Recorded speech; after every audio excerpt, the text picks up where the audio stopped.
वो है ना। बताइए फिर आपने क्या समझा उसके बाद, बताइए वही बता दीजिए, ये भी थोड़ा समझने क्या नहीं। वो ये कहते हैं कि जैसे यहाँ पे आपके पास एक पॉजिटिव चार्ज है एक नेगेटिव चार्ज है शिवांशु, कि जो इलेक्ट्रिक फील्ड लाइंस हैं वो लेंथ वाइज कॉन्ट्रैक्ट करती हैं। कैसे करती हैं? लेंथ वाइज कॉन्ट्रैक्ट करती हैं। जैसे ये आपके पास लेंथ है, तो यहाँ से जो इलेक्ट्रिक फील्ड लाइन है, जो पास पास वाली इलेक्ट्रिक फील्ड लाइन है ना, वो आपकी क्या होंगी, देखो वो आपकी बहुत करीब होंगी और कॉन्ट्रैक्शन शो करेंगी। जैसे जैसे आप दूर जाएंगे ना 90 डिग्री निकलने के लिए ना, ये जो इलेक्ट्रिक फील्ड लाइन है आपकी वो कर्व में जाना स्टार्ट हो जाएगी। पहले पैरेलल होती है, पहले पैरेलल होती हैं, तो लेंथ वाइज वो कॉन्ट्रैक्ट करती हैं।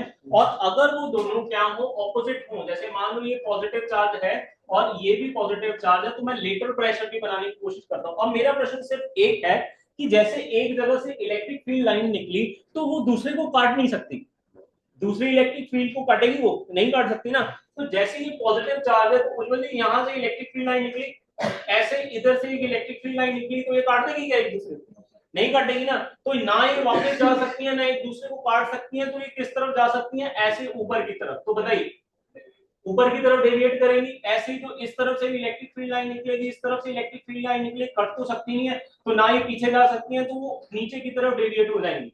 उससे होगा क्या, जैसे ये इलेक्ट्रिक फील्ड लाइन निकली ना, तो ये वाली इलेक्ट्रिक फील्ड लाइन इसको भी इस तरफ प्रेशर मार देगी, तो ये भी नहीं कट सकती आपस में। ऐसे इस तरफ से जो इलेक्ट्रिक फील्ड लाइन निकली वो भी ऐसे हो जाएगी। तो जो आपकी इलेक्ट्रिक फील्ड लाइन है सेम से निकलेंगी, वो एक दूसरे को काट तो सकती नहीं, बट वो ऐसे करती हैं लेटरली एक्सपैंड कर जाती हैं। और ये जो लेटरल एक्सपेंशन है, ये दूसरी पे जैसे ये आई ना, तो इस पे प्रेशर लगा के इसको भी डेटा कर देगी। तो ये जो इलेक्ट्रिक फील्ड लाइंस है आपका ऊपर की तरफ और नीचे की तरफ एक प्रेशर लगाती हैं बाकियों पे, और यही आपका प्रेशर किसको एक्सप्लेन करता है? रिपल्शन को। ये घूम के नहीं जाएंगी, मतलब कहीं और जाएंगी, आपस वापस तो वहीं आ नहीं सकती। पॉजिटिव चार्ज से निकल के दोबारा पॉजिटिव चार्ज तक आ नहीं सकती, किसी नेगेटिव चार्ज तक जाएंगी ये वाली, तो आपस में कट नहीं सकती, तो वो क्या करेंगी? ऐसे एक्सपेंड कर जाएंगी लेटर। बोलो ठीक। ये वाली प्रॉपर्टी आपकी किसको बताती है? ये वाली प्रॉपर्टी आपकी, हाँ जी, ये अनलाइक चार्जेस ये अट्रैक्शन को बताती है। और ये वाली किसको बताती है? हाँ जी, रिपल्शन को। अब अगर आपने अलग अलग बॉडीज के लिए इलेक्ट्रिक फील्ड लाइंस ड्रॉ करके देखी, तो शिवांशु सबसे पहले जैसे पॉजिटिव चार्ज के लिए है ना, पॉजिटिव चार्ज के लिए जो इलेक्ट्रिक फील्ड लाइंस थी वो उसको कैसे ड्रॉ करते हैं? बहुत आसान है। ये पॉजिटिव चार्ज हमने बना लिया और हर तरफ के लिए आपकी इलेक्ट्रिक फील्ड लाइंस बाहर की तरफ निकलेंगी। अगर मान लो यहाँ पे कोई भी नेगेटिव चार्ज नहीं है, तो उसमें कहां तक जाएंगी? ये इन्फिनिटी तक जाएंगी, जहां तक उसे कोई दूसरा नेगेटिव चार्ज देखने को नहीं मिलता। हाँ जी, यहाँ तक क्लैरिटी सामने ठीक है बेटा यहाँ तक? Yes sir. और ऐसे ही जो नेगेटिव आपका क्या नाम नेगेटिव आपका चार्ज होगा, उसमें जो इलेक्ट्रिक फील्ड लाइन है वो किस तरफ आएंगी? वो आपकी पॉजिटिव चार्ज से आती हुई नेगेटिव चार्ज की तरफ खत्म होएगी। इवन आपने पढ़ा भी है कि जो आपकी इलेक्ट्रिक फील्ड है वो पॉजिटिव चार्ज से दूर की तरफ और नेगेटिव चार्ज की तरफ ही जाती है। इन जनरल अगर मैं आपसे बोलूं, जैसे यहाँ पे एक प्रोटॉन है और यहाँ पे इलेक्ट्रॉन घूम रहा है, तो उससे इलेक्ट्रिक फील्ड लाइन निकल के कहां पे खत्म होगी? जाकर प्रोटॉन से निकल के कहां खत्म होगी? इलेक्ट्रॉन पे। बोलो ठीक है यहां तक क्लैरिटी? कोई दिक्कत परेशानी किसी को? ठीक है। अच्छा, सेम चार्जेस के लिए जो आपके पास इलेक्ट्रिक फील्ड लाइन है, जैसे ये पॉजिटिव चार्ज है ये नेगेटिव चार्ज है, तो यहाँ से फील्ड लाइन निकली यहाँ पे खत्म हुई, यहाँ से फील्ड लाइन निकली यहाँ पे खत्म हुई, ऐसे यहाँ पे फील्ड लाइन निकली यहाँ पे खत्म हुई। यहाँ से शिवांशु हर डायरेक्शन में निकलेंगी और नेगेटिव में हर डायरेक्शन से आगे खत्म होएगी। तो this is electric field line. किसके लिए होएगा ये? उज्जवल किसके लिए होएगा? ये थर्ड वाला है, दिस इज फॉर डाइपोल।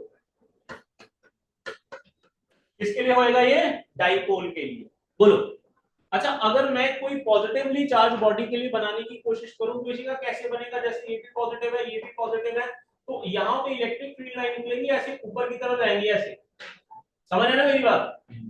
ये क्या शो करती है? ये लेटरल प्रेशर शो करती है आपका। और ये लेटरल प्रेशर है, इस तरफ भी निकलेंगी, इस तरफ भी निकलेंगी, इस तरफ भी निकलेंगी, इस तरफ और इस तरफ।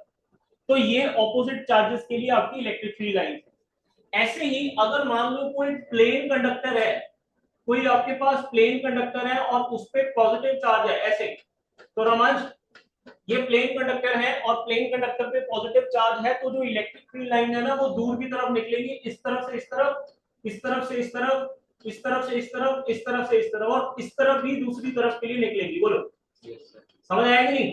तो इसका मतलब है कोई अगर मेटेलिक वायर है उस पर पॉजिटिव चार्ज में रख दूं और उसको सीधा रख लूं तो इलेक्ट्रिक फील्ड लाइन आपकी कहां जाएंगी? बाहर की तरफ, दोनों तरफ। बना लीजिए शाबाश फटाफट। This is for plane conductor. ये चौथा किसके लिए है शिवांशु? ये चौथा ये था, ये चौथा है आपका, और ये पांचवा जो है दैट इज फॉर, हाँ जी, प्लेन कंडक्टर। तो बस इसमें याद रखने वाली बात ये है कि अगर दूसरा चार्ज ना हो तो वो इंफिनिटी तक जाती है, और अगर एक प्लस पॉजिटिव चार्ज है और एक नेगेटिव चार्ज है देन वो जो आपका पॉजिटिव चार्ज है वहां से स्टार्ट होके नेगेटिव चार्ज पे एंड हो जाएंगी। अब मेरा प्रश्न है इशिका से, इशिका क्या सिर्फ पॉइंट चार्ज ही होते हैं? बड़े चार्ज भी तो हो सकते हैं। अगर बड़ी बॉडी पे मैं चार्ज डेवलप कर दूं तो वो सारी बॉडी पॉजिटिवली चार्ज होगी। जैसे कोई एक बड़ी गेंद है, उस पूरी गेंद पे जो चार्ज है वो उसके सरफेस पे आ गया है, तो जो आपका चार्ज है वो किस सिमेट्री का हो जाएगा? वो स्फेरिकल सिमेट्री का हो जाएगा और बड़ा होगा। सर अनलाइक चार्जेस वाले का डाइपोल में क्या डिफरेंस है? कुछ भी नहीं, डाइपोल में एक ऑपोजिट चार्ज है, दूसरा उसके उससे ऑपोजिट है, एक प्लस है एक माइनस है, और जो सेम चार्ज वाला है अनलाइक मतलब ये वाला सेम ही है, सेम है ना, सेम ही है। इसमें ये हो सकता है डाइपोल कंबाइंड सिस्टम होता है, इसमें ये एक बॉडी आपकी पॉजिटिवली चार्ज हो सकती है और दूसरी बॉडी नेगेटिवली चार्ज हो सकती है, तब भी ऐसे ही जाएगी। ठीक है शिखर, ये दो अलग अलग बॉडी हो सकती है। हाँ जी सानवी ठीक है? Yes, sir. ओके, देखिए शाबाश, electric field line for different bodies. Ishika बेटा ठीक है? हाँ जी बनाओ बनाओ, जल्दी बनाओ शाबाश। आज खत्म है ये, खत्म, आप एरिया वेक्टर शुरू हो जाएगा। अगर आपने, तो अगली चीज हम समझने की कोशिश करते हैं। वैसे तो टॉपिक का नाम है इलेक्ट्रिक फ्लक्स, पर इलेक्ट्रिक फ्लक्स से पहले आपको एरिया वेक्टर समझने की कोशिश करनी पड़ेगी। एरिया वेक्टर क्या है? Area vector. अब जैसे मैं आपसे पूछता हूं, सिंपली सुनिएगा, मेरे पास, हाँ जी दिव्या, ये एक पाइप है और इस पाइप में से जो पानी है वो ऐसे निकलेगा ना डायरेक्ट। बोलो सभी सहमत है बच्चों? Yes sir.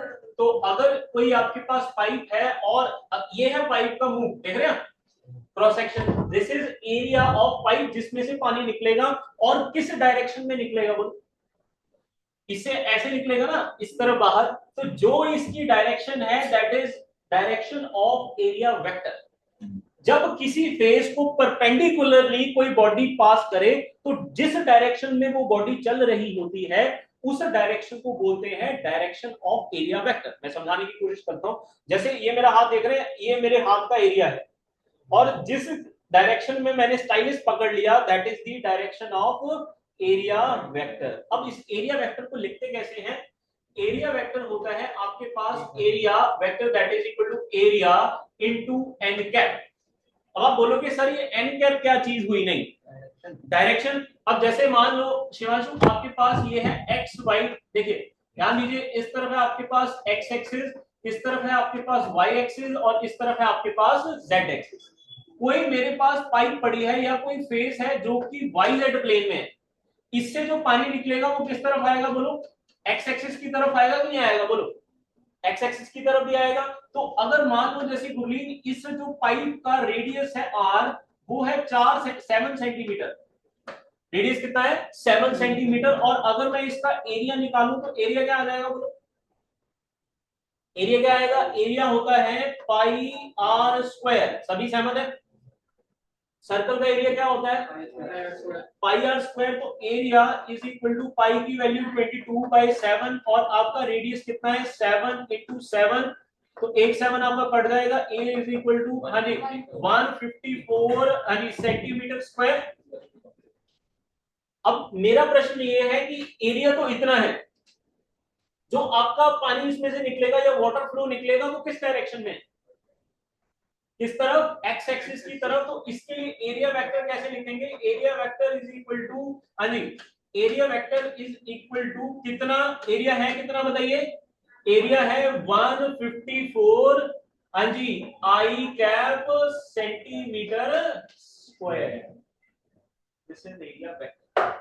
एरिया वेक्टर कैसे बनाते हैं? एरिया इनटू जिस एरिया, उस एरिया को परपेंडिकुलरली जो डायरेक्शन पास कर रही है, that will consist area vector. इसका फायदा तब मिलता है जैसे शिवांशु यहाँ पे कोई, ये आपके पास एक फेस है, ठीक है, ये फेस देख रहे हैं आप, फेस समझते हैं, ये दरवाजा है, कोई दरवाजा समझ रहे हैं? कितने लोगों को मेरी कहानी समझ आई है एरिया वेक्टर की? Area vector is simply the magnitude of area and perpendicular direction to that area. Direction देने के लिए अगर रमाश ऐसे होता है कि आपके पास ये है x, ये है आपके पास y और ये है आपके पास z, अगर ये वो जो फेस है वो yz प्लेन में होता, और किस तरफ जाता आपका वाटर फ्लो, किस तरफ जाता दिव्या, किस तरफ जाता है? अरे फेस इस पे पड़ा है yz में नीचे, xz में पड़ा है नीचे, तो जो फ्लो है वो किस तरफ जाता पानी में? y की तरफ। तब क्या लिखते हैं? यही area that is equal to area vector is equal to 154 into, समझ गए कि नहीं? वो n कैप डायरेक्शन देने के लिए होता है, बोलो समझ आ गया? अब होता क्या है, मान लीजिए अब ये एरिया वेक्टर क्या है, या इसको ना जो ये जो डायरेक्शन देता है, अब मुझे एक बात बताओ, अगर मैं सिर्फ 154 को छोड़ दूं और j कैप दे दूं, तो j कैप क्या है? Unit vector. आपने पढ़ा हुआ है ना यूनिट वेक्टर, तो j कैप आपका यूनिट वेक्टर है, और ये जो यूनिट वेक्टर है ये हमेशा एरिया से 90 डिग्री पे होता है। कितने पे? 90 डिग्री। देख भी पा रहे हैं, अगर ये एरिया है तो इससे 90 डिग्री पे ऊपर की तरफ है, और अगर ये एरिया तो इससे 90 डिग्री इस तरफ है। इस अजी कोई है जिसको समझ नहीं आया? बोलो सामने, ये समझ आ रहा है? Yes sir. ओके, अब देखो ये जो आपके पास ये वेक्टर है ना, अभी मैं पूरा नहीं ले रहा, इसको मैं बोल देता हूँ नॉर्मल वेक्टर या एरिया वेक्टर का यूनिट वेक्टर। अब होता क्या है एक्चुअल में, जब तो आपकी इलेक्ट्रिक फील्ड लाइन है, जैसे इस तरफ पॉजिटिव चार्ज है, इस तरफ से पॉजिटिव चार्ज आप इलेक्ट्रिक फील्ड लाइन छोड़ रहा है, और वो सारी की सारी किसके पैरेलल निकल रही हैं? बोलो किसके पैरेलल निकल रही हैं? आपके एन वेक्टर या एरिया वेक्टर की तरफ। तब तो सारा का सारा जो इलेक्ट्रिक फील्ड है वो फ्लक्स बन जाता है। क्या बन जाता है? Electric flux. बोलो ठीक।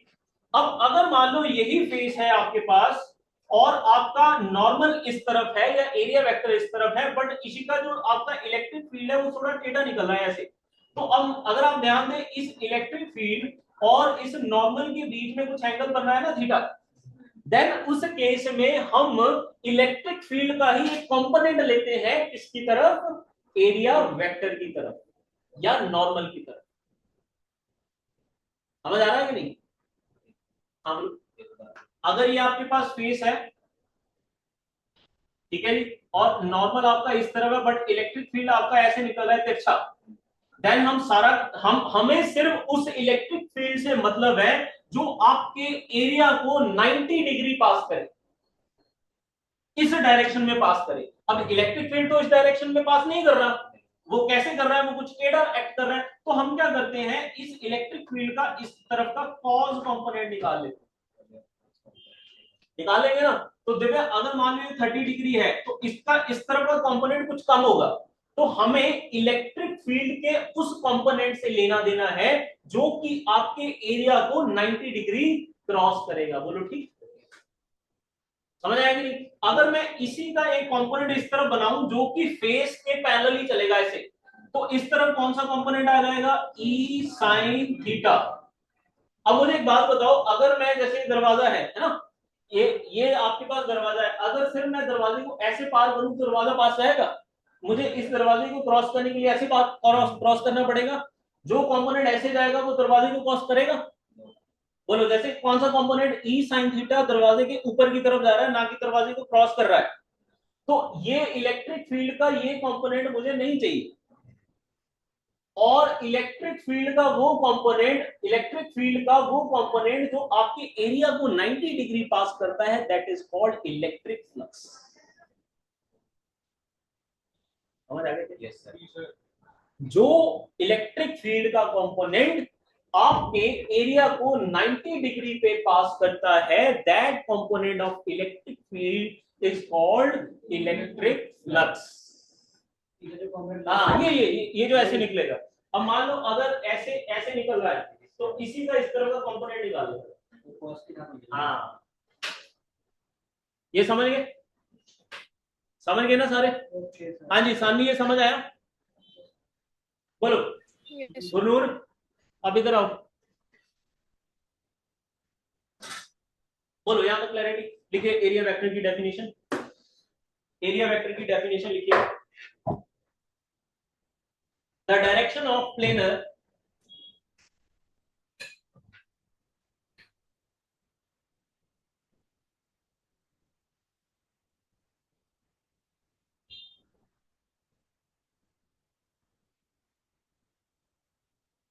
या ऐसे भी लिख सकते हैं कि area vector is simply defined as, लिखे area vector is simply defined as the product of, area vector is simply defined as the product of area,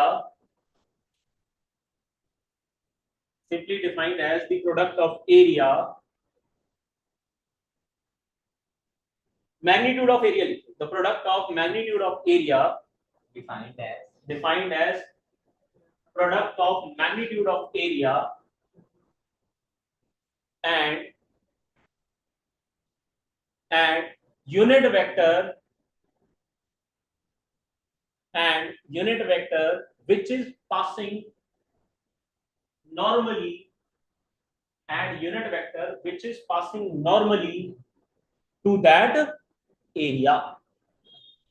Area vector is the product of magnitude of area and unit vector which is passing normally to that area.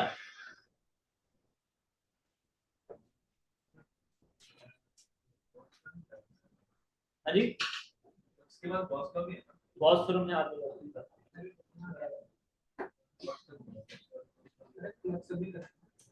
Flux तो लिखवाना है अभी। हाँ जी चले आगे, clarity यहाँ तक। तो एरिया वेक्टर क्या है देखिए, तो लीजिए एरिया वेक्टर आपका सिंपली है that is magnitude of area, it is the product of magnitude of area and unit vector which is passing normally to that area. Next लिखिए इलेक्ट्रिक फ्लक्स, टॉपिक का नाम है इलेक्ट्रिक फ्लक्स। तो हाँ जी दिव्या बताएंगे electric flux क्या है?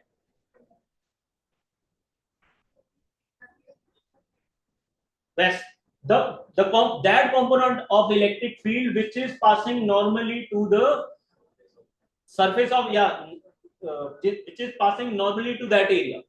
Electric field का वो कंपोनेंट जो आपके एरिया को 90 डिग्री पे पास करेगा that is called electric flux. और अगर मान लो सारा का सारा इलेक्ट्रिक फील्ड है ही उस तरफ,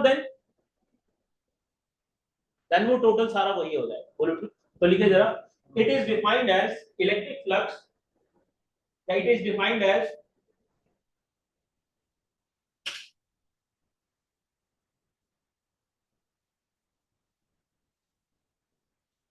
total number of electric line of force, it is defined as total number of electric line of force passing normally, total number of electric line of force passing normally to a given area.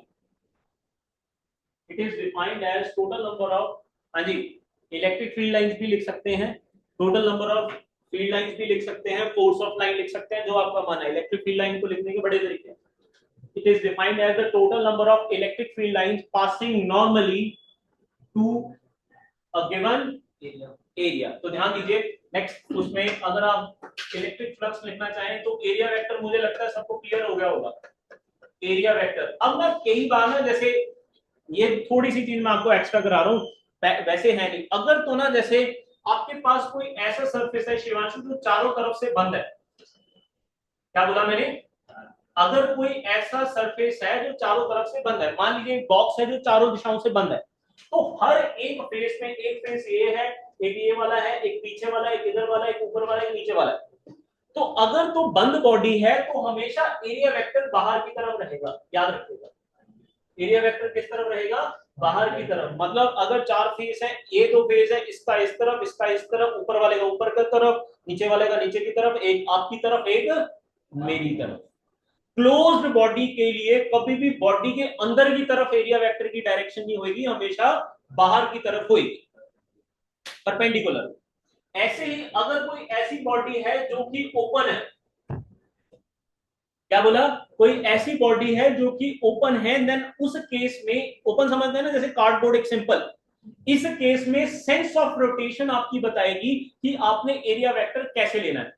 अगर तो आपने rotation का sense anti clockwise लिया है, जैसे अगर curl करे ना तो आपका एंटी क्लॉकवाइज ऐसे कर्ल हो रहा है, देखो एंटी क्लॉकवाइज ऐसे कर्ल हो रहा है ना, घूम के ऐसे आ रहा है। अगर आपका एंटी क्लॉकवाइज कर्ल है तो बताइए अंगूठा किस तरफ है, ऊपर की तरफ, देन नॉर्मल का जो डायरेक्शन है वो ये रहेगा। और अगर यही क्लोज्ड जो ओपन सरफेस है इसका सेंस ऑफ रोटेशन क्या रहेगा, क्लॉकवाइज, देन उस केस में क्या होगा, नीचे की तरफ। तो अगर आपका ओपन सरफेस है, ओपन सरफेस में सेंस ऑफ रोटेशन आपका डिसाइड करता है कि नॉर्मल वेक्टर किस तरफ है। और अगर क्लोज्ड सरफेस है देन उसमें आपका हमेशा एरिया वेक्टर बाहर की तरफ रहेगा। अब मैं देखा से पूछूं, देखा जैसे मेरे पास स्फीयर है बेटा, स्फीयर में मैं यहाँ पे हूं, यहाँ पे इसका एरिया वेक्टर, अगर मैं छोटा सा पोर्शन इसका इतना सा कंसिडर करता हूं तो इसका एरिया वेक्टर किस तरफ रहेगा, बाहर की तरफ, क्योंकि स्फीयर हर तरफ से बंद रहेगी। बोलो ठीक, बोल खाली बोल, ये वाली बोल, ऐसे बाहर की तरफ। हाँ जी, ठीक है जी, चले आगे, यहां तक क्लैरिटी। तो नेक्स्ट लिखिए, इलेक्ट्रिक फ्लक्स भी आपने समझ लिया। इलेक्ट्रिक फ्लक्स, इलेक्ट्रिक फ्लक्स में the total number of electric field lines passing normally to a given area is called electric flux. तो मान लीजिए इशिका, ये आपके पास बेटा एक फेस है, ठीक है, इस फेस का जो नॉर्मल है वो ये है, या ये कहें कि यूनिट वेक्टर जो नॉर्मल को दर्शा रहा है वो ये है, और इसमें जो इलेक्ट्रिक फील्ड लाइन है वो इस वेक्टर के साथ कितना एंगल बना रही है, थीटा।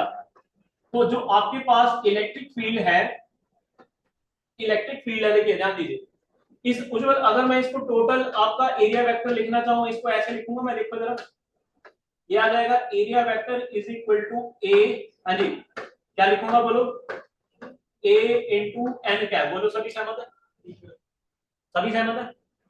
अब मान लीजिए अगर मैंने इलेक्ट्रिक फ्लक्स निकालना है, इलेक्ट्रिक फ्लक्स को हम लिखते हैं फाई से, किसे, इलेक्ट्रिक फ्लक्स को लिखते हैं फाई से, that is phi is equal to E dot A, electric field का कंपोनेंट अलोंग एरिया वेक्टर।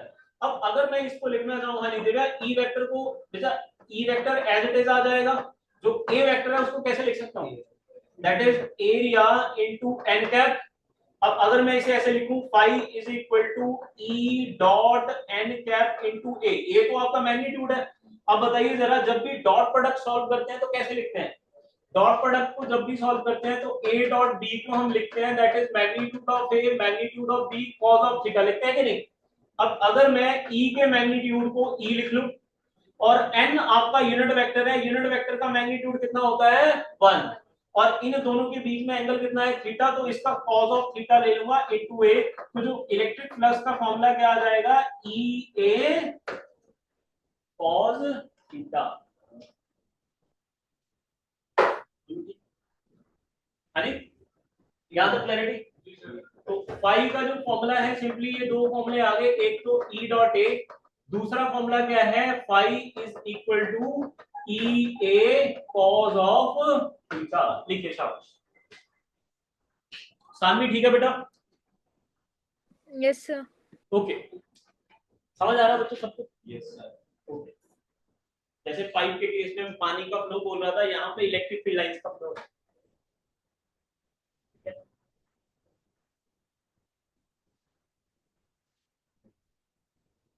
समाज ठीक है बेटा, मैच चल किया जाए एक पता, सॉरी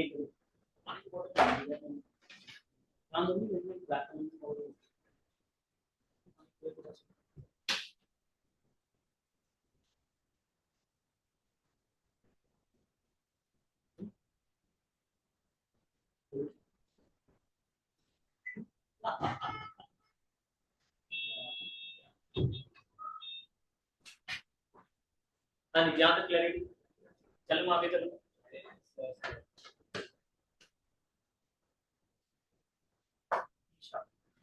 इसी का बेटा ठीक है, यहाँ तक इसी साइड में क्यों बैठते हैं, तो दिखते भी नहीं है। साइड में, मतलब ना कोशिश करा करो, अगर आपको आपका व्यू थोड़ा अच्छा हो पाए। मुझे नहीं पता आपको बोर्ड दिखता है कि नहीं सही ढंग से। आप पानी चलिए आगे चले बच्चों, बोलिए ओके है सब?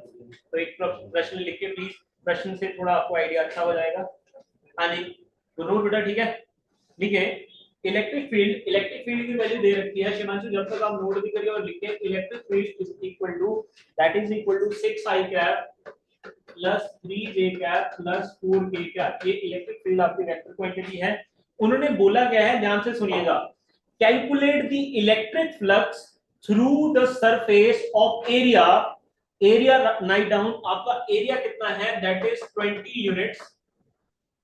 अब यूनिट्स में उन्होंने बोला नहीं मीटर है सेंटीमीटर है, तो आप 20 यूनिट्स ही लिखिएगा। Unit in Y Z plane. Area किसमें पड़ा है, एरिया किसमें पड़ा है, वाई जेड प्लेन में। तो गुरुकुल अगर वाई जेड प्लेन में एरिया पड़ा है तो आपका फ्लो निकलेगा किस तरफ, एक्स एक्सिस की तरफ। तो इसका मतलब है अगर मैंने एरिया वेक्टर बनाना है तो वो क्या आएगा, 20 इंटू आई कैप, क्योंकि एक्स एक्सिस की डायरेक्शन बताने के लिए हम आई कैप यूज करते हैं। अब अगर फ्लक्स का फॉर्मूला क्वेश्चन में लिखो तो क्या है फ्लक्स का फॉर्मूला, इलेक्ट्रिक फील्ड का डॉट प्रोडक्ट एरिया वेक्टर के साथ। तो डॉट प्रोडक्ट सिंपली कर दीजिए, that will be 6i cap plus 3j cap plus 4k cap, इसका dot product with 20i cap. अब जब मैंने आपको last time dot product solve करने के लिए बोला था, या जिसको नहीं भी पता बता देता हूं, आई का डॉट प्रोडक्ट आई के साथ करते हैं, ना जे का होगा ना के का होगा, आई डॉट आई। तो अगर आप ध्यान दें 6 इंटू 20 आप आ जाएगा 120, और आई डॉट आई कितना होता है 1, तो 120 इंटू 1, और इसका यूनिट क्या आ जाएगा 120 यूनिट्स। अब मुझे सिर्फ इतना पूछना है कि फ्लक्स का यूनिट होगा क्या वैसे, इलेक्ट्रिक फ्लक्स का यूनिट होगा क्या, इलेक्ट्रिक फील्ड का क्या है, हाँ जी, इलेक्ट्रिक फ्लक्स का जो यूनिट है वो ई A cos theta. Cos theta का तो कुछ नहीं होता, ई का इलेक्ट्रिक फील्ड का न्यूटन पर कूलम और एरिया का मीटर स्क्वायर, तो क्या आ जाएगा न्यूटन मीटर स्क्वायर पर कूलम। इसके डायमेंशन भी अगर निकाल के बता दें तो बहुत अच्छा रहेगा मेरे लिए और आपके लिए भी। डायमेंशंस निकालने हैं, इलेक्ट्रिक फील्ड के डायमेंशन बताइए, कोई बताएगा? इलेक्ट्रिक फील्ड होता है फोर्स बाय चार्ज। क्या होता है Ishika, force by charge. Area का क्या होता है metre square, area metre square. Force के माफी चाहता हूँ यूनिट्स निकालने, डायमेंशन निकालने। तो मीटर स्क्वायर को कैसे लिखेंगे इशिका, मीटर स्क्वायर को क्या लिखेंगे L square, length into length dimensions करे थे ना पिछले उसमें।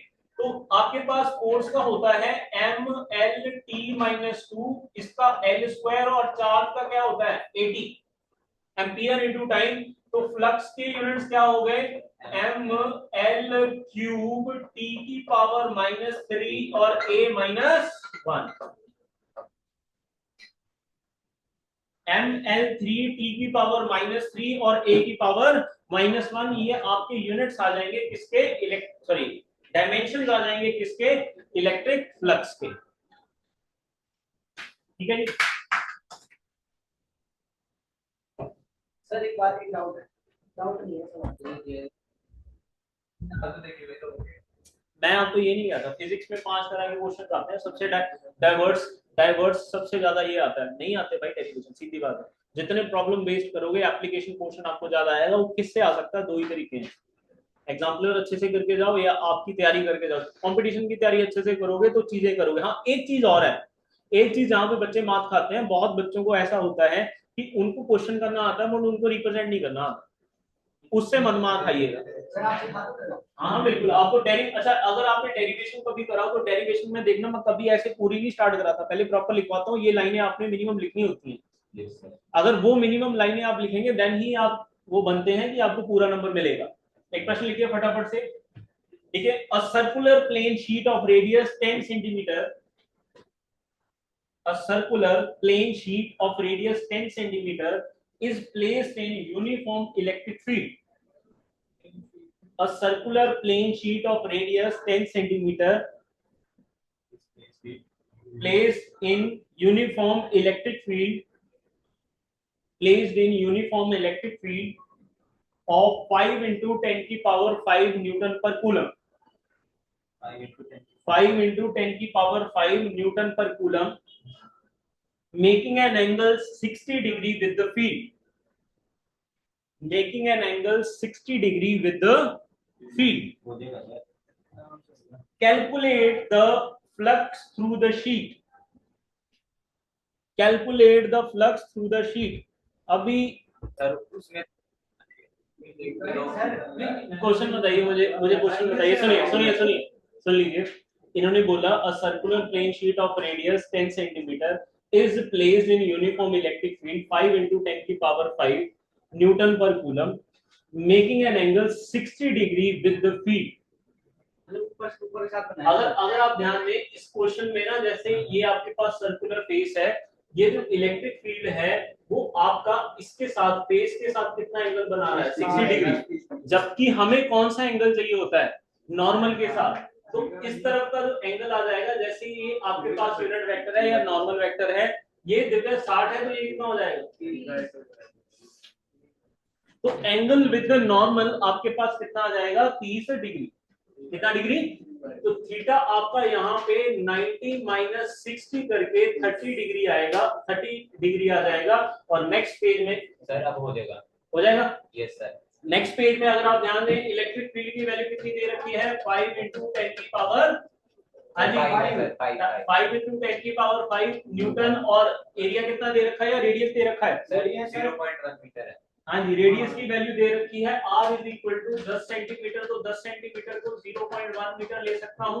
अब बताइए जरा, जो इलेक्ट्रिक फ्लक्स है, इलेक्ट्रिक फ्लक्स आपका आ जाएगा E डॉट A, और that is phi is equal to EA cos of 30 degree. Phi is equal to E 5 into 10 की power 5 area pi R square, yes sir. Pi into 0.1 का square into cos 30 की value आपके पास आ जाएगी 3/2। तो phi is equal to 5 into 10 की power 5, इसकी value 3.14, that is 0.01 into √3/2। इसको solve कर लीजिए और आपके पास आंसर आ जाएगा। सर ये हो जाएगा 0.15 into 10 की पावर 5 अपॉन में। हाँ जी, calculate flux.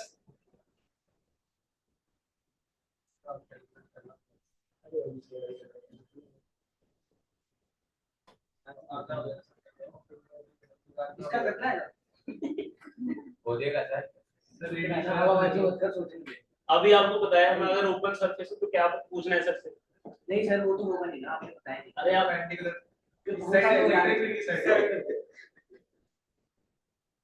Sense of rotation पूछो, और पूछो कौन सा शेप है।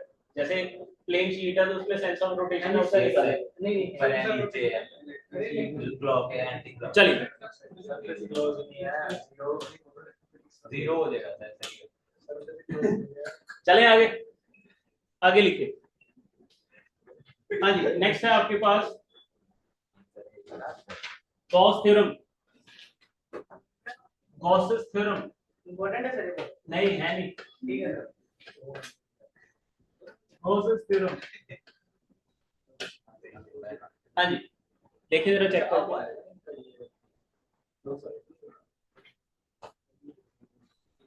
सर ऐसे कब होता है, ऐसे कोई बॉडी क्लोज नहीं है, इनक्लोज है तो निकाल सकते हैं।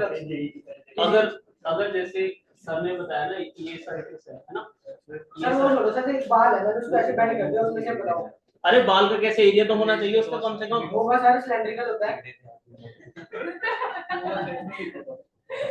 माइन्यूट उसमें नहीं जाना। देखिए जरा ध्यान दीजिए, सुनो यार सुनो।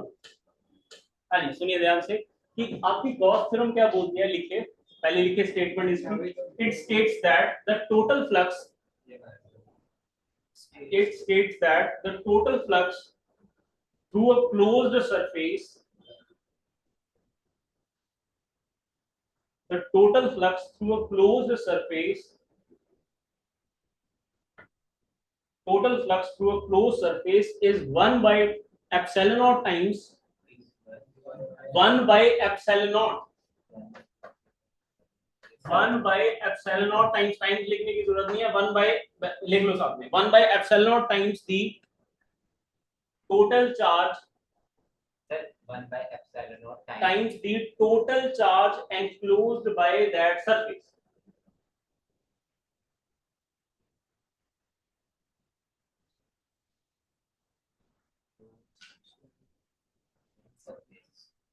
ठीक है सर।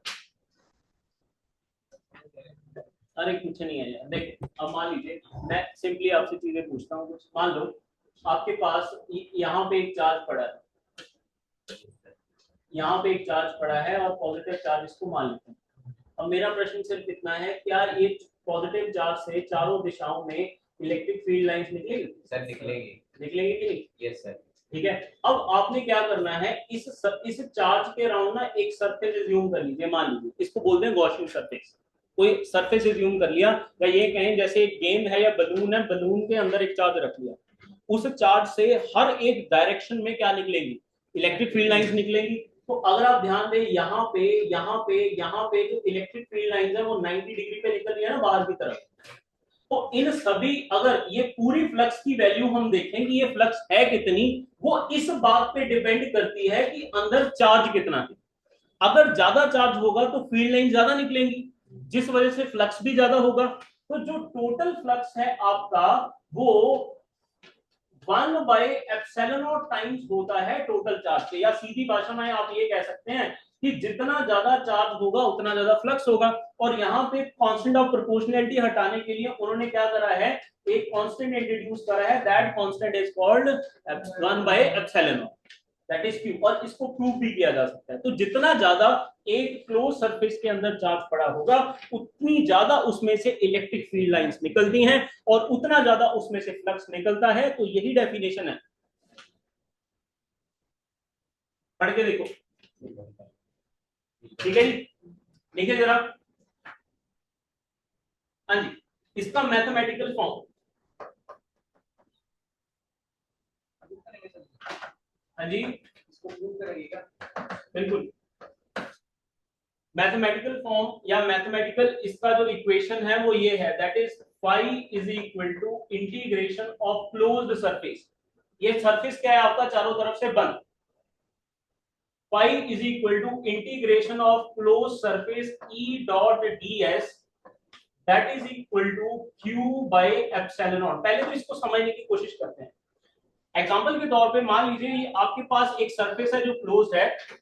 अगर मैं इस सरफेस का एक छोटा सा पोर्शन एज्यूम करूं, सिर्फ इतना सा, और इस पे एक ऐसे एरिया वेक्टर लगा दूं, इस एरिया वेक्टर लिखूंगा ds वेक्टर, जो कि इसका छोटा सा एरिया है, that will B product of ds into n cap. बोलो सभी सहमत है कि छोटा सा इसका एरिया, इस छोटे से एरिया को दिव्या मैं क्या बोलूंगा, ds, और उसका मैग्नीट्यूड कितना है, ds, और यहां पे क्या है आपके पास n कैप, इसकी डायरेक्शन इस तरफ। ये हो गया छोटा, इसकी वजह से मतलब यहां से जो इलेक्ट्रिक फील्ड लाइंस निकलेगी उससे जो आपकी फ्लक्स निकलेगी उसे मैं d5 लिख लेता हूं, कम फ्लक्स, या इतने से एरिया में से जो निकलने वाली फ्लक्स है उसको मैं d5 बोलूंगा।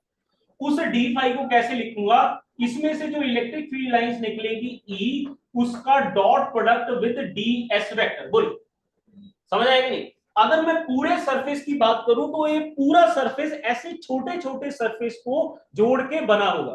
तो अगर पूरे सरफेस में से फ्लक्स निकालनी है तो क्या करना पड़ेगा, ऐड करना पड़ेगा एक ढंग से। और अगर ये बहुत इन्फिनिटेसिमली स्मॉल ले लूं तो इन्फिनिटेसिमली स्मॉल डेटा को जोड़ने के लिए हम क्या यूज करते हैं, डिस्क्रीट डेटा को जोड़ने के लिए हम क्या यूज करते हैं, समेशन, और कंटिन्यूअस डेटा को जोड़ने के लिए हम यूज करते हैं इंटीग्रेशन। तो ये आपके पास कंटिन्यूअस मानते हैं इसको छोटा छोटा। तो that will be integration of d5 of closed surface, और टोटल फ्लक्स जो आ जाएगी दैट विल बी क्लोज, ये लूप देख रहे हो, लूप का मतलब है close, that is equal to integration of E dot ds। बोलो ठीक। और ये भी फ्लक्स है, ये भी फ्लक्स है, तो आपके पास क्या आ जाएगा, Q बाई एप्सिलॉन नॉट। ये इसकी मैथमेटिकल फॉर्म को समझने का तरीका है। ये जो मैंने लिखा है, छोटे छोटे सरफेसेस में जो निकल रहे फ्लक्स है उसको इंटीग्रेट करते हैं और वो बनती है टोटल फ्लक्स। और वो किस पे डिपेंड करती है, किस पे डिपेंड करती है, कितना चार्ज उस सरफेस के अंदर पड़ा है। बोलो समझ आ गया, क्लैरिटी? तो आज इतना ही करेंगे, कल इसका प्रूफ करेंगे। आज के लिए इतना, बोलो ठीक है। लो